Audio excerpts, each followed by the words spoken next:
From the deliciously spicy and sour kimchi to the golden crunch of a piece of freshly fried chicken to the meat explosion of a shared barbecue, Korean food is some of the most flavorful you can get. And while it seems at first like it would be possible to replicate those flavors at home, you've probably got an Asian grocer near your house that could hook you up with exactly the ingredients you need. So where is the best place to get started if you ever needed to cook Korean? If you've never cooked Korean before, Heather Jeong is a Korean chef and culinary teacher, and she joins me on ABC Evenings tonight. Kaya, Heather. Hi, Craig. Thank you so much for joining us. I'm very excited to be speaking to you. Oh, thank you for inviting me. I'm so excited to be talking about Korean food. I am a passionate cook myself, and just love somebody that can totally steer you in the right direction to try something different. When was the first Korean dish you ever learned to cook? It has to be Korean fried rice. Korean fried rice. Yes. Great. Is not the Is it weird the that at the start of easiest. our interview my mouth is already getting water? Isn't it? But it was that's the first dish I learned to cook, but it's actually quite a complicated dish. Isn't that a in beautiful cooking part that. of cooking where something that sounds basic once you master it though it's something special like That's right, Craig.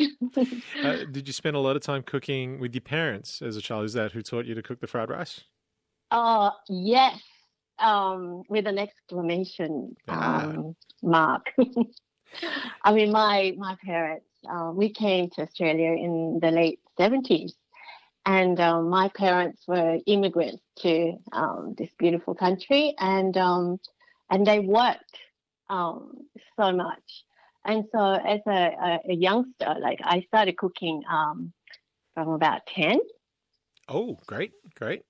So I saw how hard my parents worked. So I did a lot of prep work before they came home. They didn't ask me, but That was going to be my next question. Was it a case of the 10-year-old child really wanted to do it, or was the 10-year-old child given a job to help out in the kitchen and fell in love with it?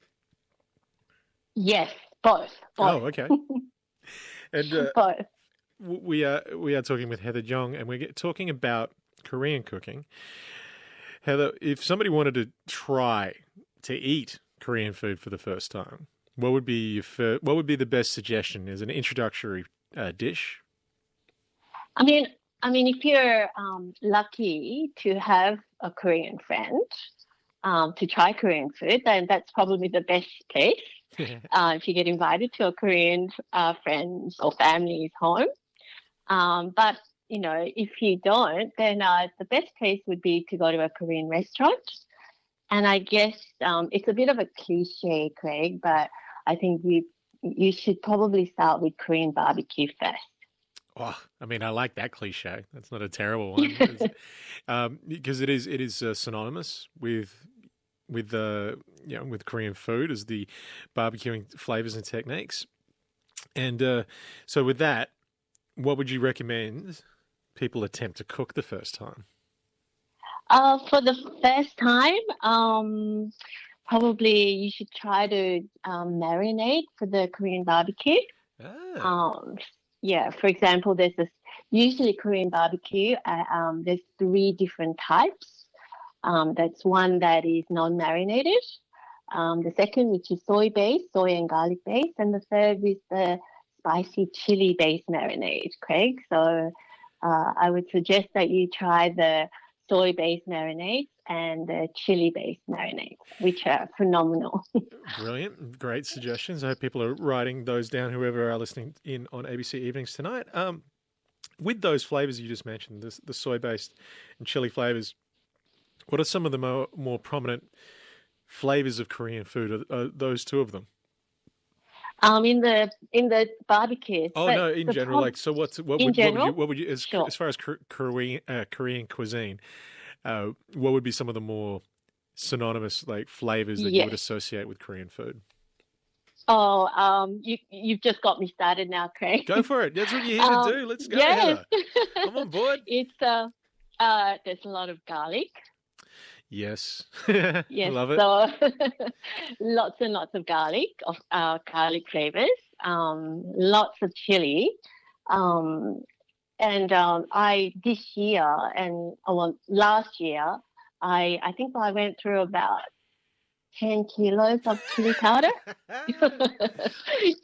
um, but these are chili powder made from the long red chili, so it's not as spicy as you think. In, And in Korean, another, sorry. yes. In Korean cooking, are the seeds very much a part that is taken out of when it comes to chilies? Because I know that there are two different trains of thought when it comes to that they don't add any sort of taste, the chili seeds and stuff like that. What's the Korean attitude towards seeds in the chili? If you want to get the most high quality chili powder, then the chili seeds are taken out. Interesting. Yes, and Australia, matter of fact, has one of the best quality Korean chili powder in the world. I think it's our sun-blessed country, the sunshine that we get in Australia, the Yeah. light we get in Australia. We have beautiful chili. This is all very exciting for people who are listening in across Australia. We are talking with Heather Jeong about Korean cooking. And okay, so we've established that a lot of garlic and a lot of chili. I love And a that. lot of soy. A lot of soy. Okay, and is there onto the cooking?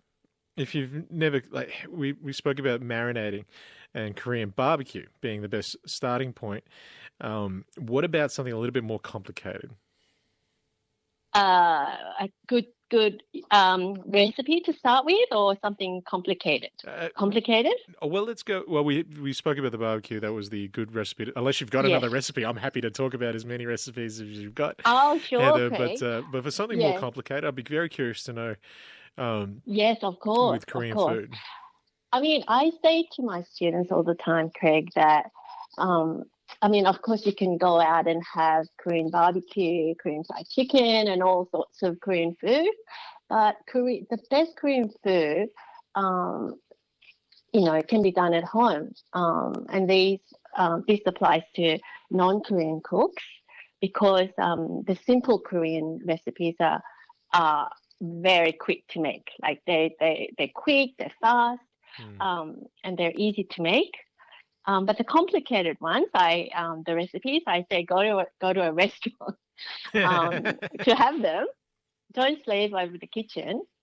But of course, the complicated recipes and dishes are, I mean, it's great when you make them at home as well. Hmm. And I would say things like bibimbap, which is a rice dish topped with lots of assorted vegetables and meat. And it's very time consuming, Craig. Right. You have no idea. I mean, the cooking takes about 2 hours, and then the eating, you finish in about 10 minutes. Yeah, right. With a lot of Yes, that, with but the cooking being 2 hours, would be a lot of prep before that too. Prepping yes, everything. yes. Fair enough. But I mean, having said that, it's a beautiful dish, and I think I say to all my students and friends and family that you should really know how to make bibimbap. And there's another dish called japchae, which is a sweet potato noodle dish, totally vegan and gluten free. And japchae is a sweet potato noodle dish with assorted vegetables that are stir fried, and you can add some meat as well. And it's a beautiful looking dish and really tasty, but Lovely. it's quite time consuming as well. We are talking with Heather Jeong, who's a Korean. Well, you're a catering teacher, a culinary teacher, and a Korean chef. Uh, we spoke about some of the staples within the pantry if you want to start cooking Korean food yourself. What about a very essential piece of cooking equipment? I'm not familiar. Are woks prominent in Korean cooking? What would be some of the more well, basically, what would be the most important piece of equipment if you wanted to start Korean cooking? To start Korean food, Mm. well, first of all, we do for Korean barbecues. We do a lot of tabletop cooking, Craig, and Yes. so it's really fun. And I'm a soccer mom. I've been a soccer mom for a couple of decades now. I have lots of children that have done lots of sport, and so and I work as well. So um, Korean barbecue, you don't have to cook anything before dinner or lunch. You just put a portable gas cooker in the middle of the table, and then you put a barbecue pan, a Korean barbecue pan, on top of the gas cooker, portable gas cooker, and then you just cook your meat. It's like an indoor barbecue, Craig. Mm. So that's quite a good equipment to have. So a hot plate. It's very similar to a hot plate, or is there an Yes, angle a hot to it? plate. It is. Yes. Okay. Or you can just put a regular frying pan in the middle of the table as well, but a Korean hot plate. And a lot of the times it has a little spout that comes on the side, and the oil from the meat drips down. And you can put a little bowl to, collect the oil. So it's a healthy way of eating. It's a lovely display, actually. That's what a lot of people don't. I feel sad for people that only view cooking and food as a bit of fuel. They don't enjoy the actual meal process. Whereas when you can, invite a bunch of people around and put out a lovely hot plate with really well marinated food ready to go, and it's entertaining, and it's all part of the evening as well. That's right. That is exactly what it is. It's healthy, it's entertaining, and you're doing something with your hands, like barbecuing in the middle of the on the table, and there's a good flow of conversation. We are talking with Heather Jeong, and we are talking about Korean cooking, and I'm really enjoying having this conversation. Korean food historically, Heather, is it there are a lot of vegetarian options? Is that something that was always around, or has it evolved to incorporate that? A lot of people are, associated with the chicken wings and, the fried chicken and stuff like that. But there are a lot of vegetarian options? Oh, definitely, Craig. I mean, like Korea has over around 5,000 years of history. We are quite an old civilization. And of course, we have thousands of years of culinary history. And bulk of that, we were under Buddhist ruling class, which meant meat was prohibited. Right. So it's not just vegetarian cooking or it's actually vegan cooking. Right. Okay. So we've gone even deeper than that, because we have a lot of soy-based flavorings and products. Yes, and the Buddhist monks, and it's one of the most profound and sort of undiscovered, less discovered cuisine, I think, in the world. And Korean Buddhist cooking is not just vegan; it's also they don't use the aromatics or spices like root vegetables like garlic and onions. Interesting. And why is there a particular thought behind that, not using those? Because these are like monks, so they don't want to encourage desire or anger or things like that. Oh, that is interesting. That is so interesting. Oh, wow. Okay. So it's such a fascinating cuisine, Absolutely. But it's so delicious. It's just amazing. And how can you make food taste as nice as Korean Buddhist food without meat and any dairy products, and also garlic and onions and chives? But it's one of the most, amazing cuisines I've ever tasted, Craig. Yeah, you should try it when you go to Korea. I know, but I'll tell you, I'm all about that garlic life, though, Heather. I don't know if I could give it up, but that is very, very interesting. We are coming up onto the news soon. I've only got a few more questions for you. We are going to have to go mainstream, unfortunately, Heather, because there are a lot of people that wouldn't know too much about Korean. But the most famous food, I guess, for the general public would be kimchi. Could you explain to people that aren't familiar with it what kimchi is? A kimchi is a fermented cabbage or other vegetables that has lots of chili and garlic and lots of other good spices.